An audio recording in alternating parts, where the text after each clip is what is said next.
गुरुर्ब्रह्मा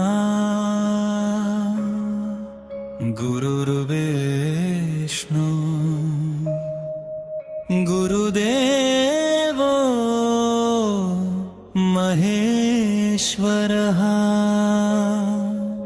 गुरुसाक्षात् परं ब्रह्मा तस्मै श्री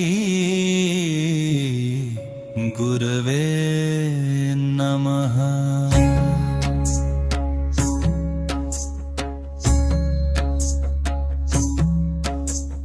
वक्रतुंड महाकाय सूर्यकोटि समप्रभा निर्विघ्नं कुरु मे देव सर्वकार्येषु सर्वदा।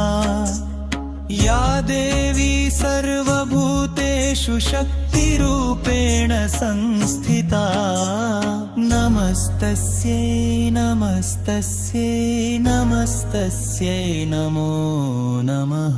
या कुन्देन्दुतुषारहारधवलाया शुभ्रवस्त्रावृता या वीणावरदण्डमण्डितकरा या श्वेतपद्मासनाया ब्रह्माच्युत शंकर प्रभृतिभिर्देवैः सदा वन्दिता।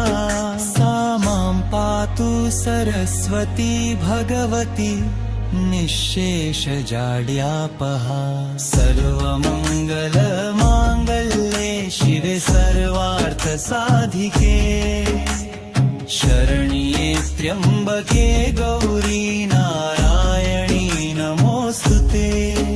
कर्पूरगौरं करुणावतारं संसारसारं भुजगेन्द्रहारं सदा वसन्तं हृदयारविन्दे भवं भवानी सहितं नमामि। शान्ताकारं भुजगशयनं पद्मनाभं सुरेशं विश्वाम्भरं गगनसदृशं मेघवर्णं शुभांगं लक्ष्मीकान्तं कमलनयनं योगिभिर्ध्यानगम्यं वन्दे विष्णुं भवभयहरं सर्वलोकैकनाथं।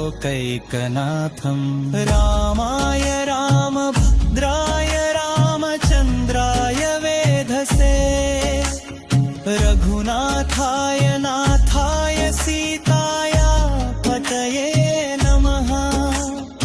आपदामपहर्तारं दातारं सर्वसम्पदां लोकाभिरामं श्रीरामं भूयो भूयो नमाम्यहं।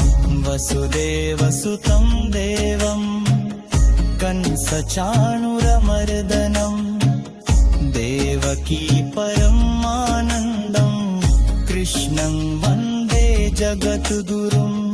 नमो ब्रह्मण्यदेवाय गोब्राह्मणहिताय च जगद्धिताय कृष्णाय गोविन्दाय नमो नमः। नारायणं नमस्कृत्य नरं चैव नरोत्तमं देवीं सरस्वतीं व्यासं ततो जयमुदीरयेत्।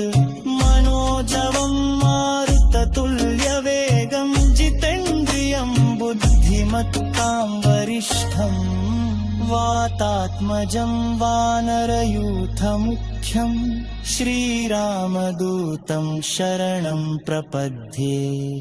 त्वमेव माता च पिता त्वमेव त्वमेव बन्धुश्च सखा त्वमेव त्वमेव विद्या द्रविणं तव